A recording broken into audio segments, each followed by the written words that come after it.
So I'm out on the water, and I hook into a pretty big fish. The water is crystal clear, so I can see this fish. I can see everything it's doing.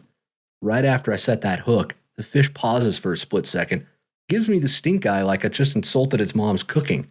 Then he darts off for the nearest tangle of branches, trying to snap my line like he's done hundreds of times before. But that brings up a really interesting question. Can trout actually remember being caught? That's the question we're going to tackle today on Untangled. This is Untangled, fly fishing for everyone, presented by Ventures Fly Company. Hey everybody, welcome to it. This is Untangled, and I am your host, Spencer Durrant. If you're watching, you notice we've got a nice new podcast studio here, right? Yeah, it's all sorts of bougie. Okay, no, it's not. Nothing about VFC is bougie, except maybe Berkeley. I'm not sure about that. Me and Alex definitely aren't. And I think a podcast studio could only be described as bougie if you actually build, like from the ground up, a podcast studio for yourself. If you just convert the guest room in your house where your mother-in-law usually stays, sorry about that, Laura, into your podcast studio, well, I don't know if that qualifies as bougie in my book. It might to somebody, but not to mine. But anyways, really excited to have all of you folks here listening to the show. Really appreciate that you tune in each week. And I really have appreciated the feedback we've received on the show. It's been wonderful. We've had some really good feedback lately. The folks who take the time to write an email, send it in to us. That means a lot. Please keep doing that. All right, don't stop. I really enjoy getting it. Please keep doing that. And if you can take a second to rate and follow the show on whatever platform you're listening to, that would be wonderful. Help us spread the good word of VFC to more and more folks. I'm going to stop yammering about that stuff. The housekeeping. We've got to do it every episode. That's part of being a podcaster, is what I'm told. So I try to do what I'm told. Unless it's my mother-in-law telling me what to do, then, I do what I want in that case, as I'm sure anybody else can attest, right? Well, full disclosure, I love my mother-in-law, but, we gotta throw those jokes in every now and then. It's like our jokes about Colorado anglers. You can't not make them, right? Oh, shoot. Well, today we've got quite a few different topics to go over. We're going to talk about telling fly sizes apart. It'll help if I could talk, huh?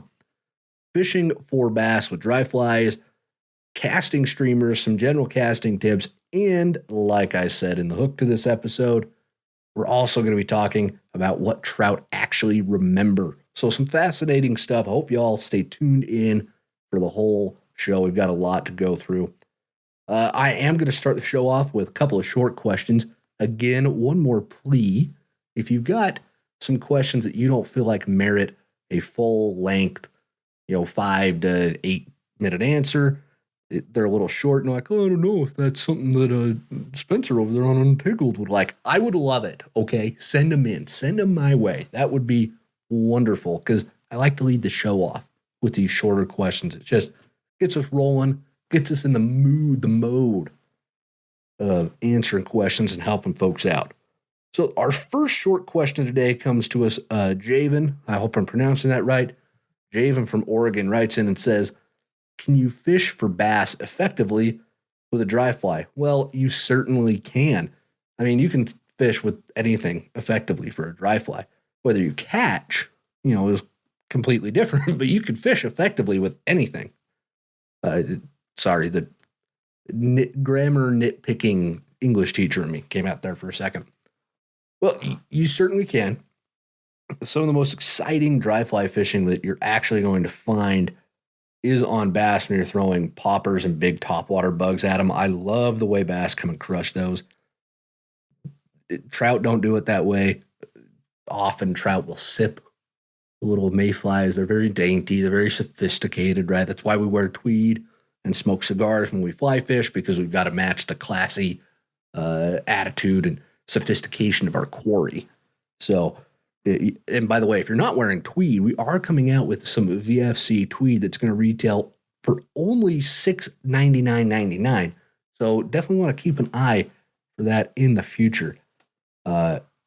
Anyways, back to Javen's question here. Yes, 100%. You can fish for bass effectively with dry flies. Usually use poppers. They'll fish a lot of, I usually use poppers when I'm fishing for bass, but they'll also hit a lot of the same dry flies that we use for trout, so long as those bugs are hatching or present on the water. So thanks, Javen. Appreciate that question. And then our next one is Jeffrey from Pennsylvania writes in and says, I'm new to the fly fishing game. What are the benefits of a cider? And what's a good cider for a beginner? My eyes aren't as strong at 40 as they used to be. I enjoy your essential fly kit. Well, Jeff, thanks for the question, and really glad that you like the essential fly kit. A cider, for those who don't know, it's a piece of colored monofilament line that is often used when nymphing. It serves the same purpose as a strike indicator. It's telling you when a fish has taken your fly and if your flies are ticking along the bottom of the river, but it's a lot more sensitive than an indicator. It's mostly used by folks who Euro nymph, but you can use it with a traditional nymphing setup as well. It's usually going to be a lot more sensitive than an indicator, as I mentioned, so that's going to help you miss fewer takes. Now, as far as a good cider goes, they're all essentially the same from the ciders that I've used, but they do come in different color varieties, so that's where you're going to want to mess around with the different colored ciders and see what one shows up on the water best for you. I usually use the red, green, and white ones. Those are the ones that I think that's what I learned with, and those are just the ones that are easiest for me to see. So hopefully that's helpful, Jeffrey. If you need some extra clarification on that, please don't hesitate to let us know here at VFC. All right, and with that, we're going to move on to some of the main questions for the show. First question for the show comes to us today. Jake from California writes in. He says, when fishing for brown trout, is it true they have a short memory? Example, when walking up a small creek, the fish spook and easy and dart off, or after you land a fish, takes 20 to 30 minutes for the fish to reaccumulate. I think you probably meant reacclimate and start biting again. Asking for a friend. Just kidding. Thanks for all the information you provide on your podcast. I enjoy listening and learning new techniques, even if all the fish have drowned in your area. Keep up the good work. Jake, yeah, it is a tragedy. Man, the great fish drowning of 2023 for all of Wyoming, too. It's crazy. And the minute, like, you go across the border to Montana or Idaho or Utah or Colorado or Nebraska, fish everywhere. But the minute you step inside Wyoming, just like a switch flip, like Noah himself came and rounded them all up. Man, it's crazy. It's tragic. So I appreciate that. I really appreciate your concern. Thank you very much, Jake. Kidding aside, man, this is actually a fantastic question. Really interesting. And when I was doing research to answer this for you, I was really surprised there's actually a lot less like hard and fast scientific information about this topic. Apparently there's like not enough money in doing a study, like a real fancy scientific study that would get published in a journal and be talked about on CNN or something. There's just not the money or the demand to do these studies, which I think is just a load of crap, because there's plenty of demand. Us anglers demand it. And if we demand it, by golly, it needs to happen. Am I right or am I right? No, there are, again, kidding aside, there's not as much hard evidence here. So I want to preface everything that's coming next. There's a lot of anecdotal evidence and assumptions, right? We make a lot of assumptions in fly fishing. That's part of the sport. There's a lot of assumptions on this topic, but there are a few things that we do actually know, and I'm going to get into those. There have been just a few studies done on non-trout species in terms of how often will they come back and feed after they've been bothered or hooked or touched or spooked or whatever it is. And one of the really interesting studies that was done, it was done on catfish, but it's absolutely fascinating. Okay. Dr. Charles W. Erickson, he is a professor of psychology at the University of Illinois at Urbana-Champaign, shared this story. So, Dr. Erickson wrote this paper and he shares this story from Stephen Reeves from, I'm going to butcher this because it's Canadian. That sounded awful. I'm going to butcher the pronunciation of this because it's Canadian. The blend of unique languages up there always gets me, but I believe it's Moncton University up there in Canada. So Stephen Reeves says, and this is a quote from his story, says, about 20 years ago, we built a pond near our farmhouse and stocked it with bluegills, largemouth bass, and channel catfish. A few years later, I observed a neighbor feeding the catfish in his pond. He carried a coffee can of fish pellets and would rattle the pellets in the can. At this sound, the catfish could be seen coming from all directions in the pond, leaving a wake in the water. So I decided to train my catfish to come to call. Instead of rattling food pellets in a can, I thought it would be more interesting to call them by name. I shouted out, "Fish, fish," a number of times as I spread the pellets in the water. Within 3 days, I had about 19 catfish coming to call. I continued to call and fed them on a somewhat regular basis for about 2 or 3 months that summer before abandoning the call and feeding in August. The next spring, I started the calling and feeding again, and on the very first call, about 14 catfish responded. Within 2 days, the number was up to 16, and that was the total for the remainder of the summer. Again, due to the press of other demands, I quit feeding in August. 5 years, count them, 5, lapsed before I fed or called the catfish again. At the end of this time, I decided to start calling and feeding catfish again. Imagine my surprise when on the very first call of "Fish, fish," the wakes of at least 9 fish could be seen coming through the water. And this was before I had thrown a single pellet upon the water. By the second feeding the next day, I had 13 fish coming in to feed. These were probably the only survivors since this was the highest total I was able to count during the summer. Really interesting recollection there, right? And again, it's on catfish, not trout, but we can surmise that fish probably have some sort of memory of being hooked, right? If catfish can remember the call and to come when they hear the rattle of a can or hear "fish, fish," and they know they're going to get food with that, it's safe to assume they're probably also going to remember being hooked a little bit. But how long, like an actual number of how long it takes for fish to start feeding after they've been hooked, I mean, that's really going to be anybody's guess, and it's probably going to vary wildly depending on where you're fishing and what fish you're catching as well. I'm not aware of any hard and fast data that exists on this topic. So if you are aware of that or if you know of anything, please share that information with us. I think that would be just an absolute blast to go through and share with all of the folks here that listen to the show. So if you've got that information, please send it on in. But I think your idea of waiting like a half hour is a really good rule of thumb for giving the fish a rest before, like if they got spooked, for example, let the pool rest for like a half hour before you go through it again. I know folks who will fish a stretch of water really hard, if there's a hatch going on and the fish are just kind of ignoring that hatch, they'll fish it hard. And then if the fish aren't taking that fly, they'll sit on the bank for 15, 20 minutes, rest it, go back to it. That's pretty common. And it seems like that timeline of anywhere from like 15 minutes to a half hour is a pretty solid time to wait yourself. And that fits with what I've experienced as well.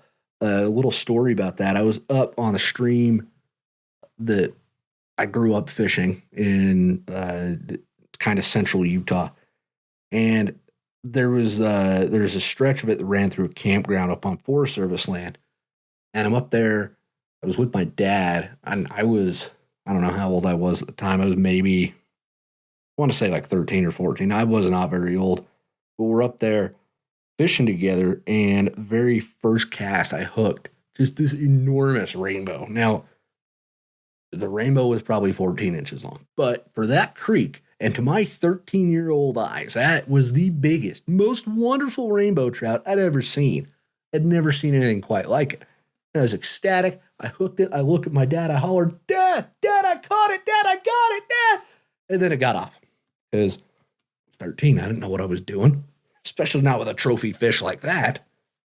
Well, I left that fish be for about a half hour, went upstream, fished a little bit. Then my dad and I were about to leave. I go back down to that same spot, drift my fly through there, and lo and behold, that same fish, I'm fairly certain it was the same fish because it was big, and the stream was not going to grow a lot of fish that big. But regardless, even if it wasn't the exact same fish, it was in the hole when I'd hooked the other one. So it was either the same fish I'd hooked or it had been spooked, right? About a half hour later, come back, hooked it, caught it. So, and it was a wonderful little rainbow trout. I'll have to find the picture and share it with you guys. It's really pretty. They're all wild rainbows up there. But that was about a half hour wait. So I think that's a really good rule of thumb. Excuse me. I think it's a really good rule of thumb to work with. And like I said, if anybody's got some actual scientific data on this subject, please share it with us. I think that'll be wonderful to dive through. But really, really good question, Jake. Thanks for sending that one in. A lot of fun to go through that topic.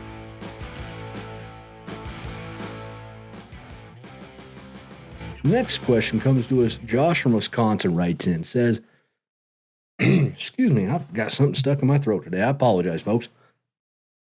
Josh from Wisconsin writes in, and he says, when casting a streamer on a weight forward line, how much line should be outside of my fly rod when starting to cast, and how much line should I pull in when retrieving? It's a really good question, Josh. And I say this all the time, right? There's no hard and fast rule, or it depends. Those are my two fallbacks. I really could do a whole episode where I just answer everything saying, oh, it depends. It'd be a short episode, but it's true. No, there really is no hard and fast rule for how much line to have out when starting your cast, but around 5 to 10 feet is probably plenty. Any less than that, and it's not going to start as smoothly. Any more than that, and you might be trying to pick up too much line to start your cast with, so it'll be a little clunky at that point. And if you think about it, if you're fishing with streamers, you're probably going to have like 4 to 6 feet of leader, depending on how you're fishing your streamer. So I would think maybe no more than like 8 to 12 total feet out of your rod when you're starting a cast between fly line and leader. So from your fly to your rod tip should be no more than like 8 to 12 feet. And I actually sat here with my fly rod. I went out back in my backyard and actually looked at how much I have out on a usual cast. It was between 8 to 12 feet. So, and that's just how I do it. There's folks are going to have plenty of different ways they do it, but that's a good way, a good guideline to start with. Now, for the retrieval part of your question, that's where this gets really interesting because, again, there is no right and wrong way to retrieve a streamer. You're going to find ways that are a lot more effective than others, but there is no right and wrong way. Like we all want to dead drift most of the time with our dry flies, right? Yeah. So there's a right way to fish a dry fly in that you are trying to make it look as natural as possible. There's not really a right or a wrong way to fish a streamer because a lot of times with streamers, you're just trying to trigger that predatory response out of a fish to get them to chase it and eat it. There are times when you're trying to mimic an exact food source, but a lot of the times we're banking on that predatory reaction, especially from trout, to come crush that little streamer. What I would recommend doing is you want to find a retrieve, so like a retrieval pattern, how much line you strip in that the fish like, and then try to replicate that as much as possible. As an example, last weekend, the ice is finally starting to come off at the lakes up here in Wyoming, and I was out fishing, and I threw out a small black streamer, just little guy, just little bitty guy, right?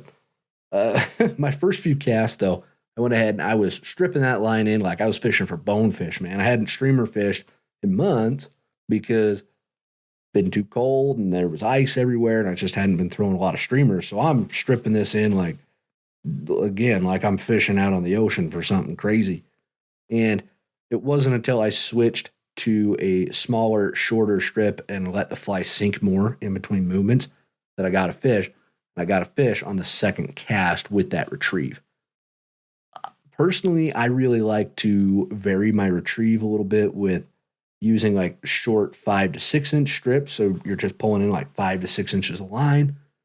And then I'll pause and do a few shorter, like 1 to 3 inch strips of line. That's a cadence that really seems to work for me well when I'm out on the water. And it's born a little bit from back in high school. I used to jig fish a ton as a kid. And that was the same kind of jigging motion that I would do all the time that just worked for me. So I translated that over to fly fishing when I decided to fly fish almost exclusively. And I was just trying to focus on bouncing that fly along. You don't want to go too fast or too slow. I'd say that for trout, if you're pulling in more than like a foot of line per strip, that might be a bit too much. Again, that depends on where you're at. You might need to pull that in if it's super shallow and you're trying not to get hung up, or maybe you speed it up because the fish are following and you can see them follow, but they don't take it. So you speed it up, hoping to trigger that.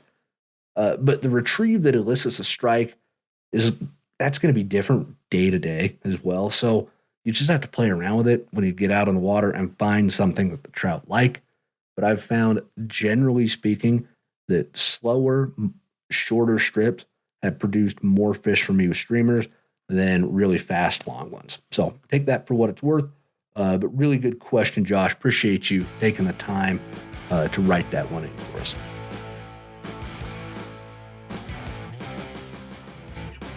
Well, folks, just like that, we have rounded into the last question of the show. So if you have questions about fly fishing that you would like answered, please, there's always a link in the podcast description to submit your questions for the show.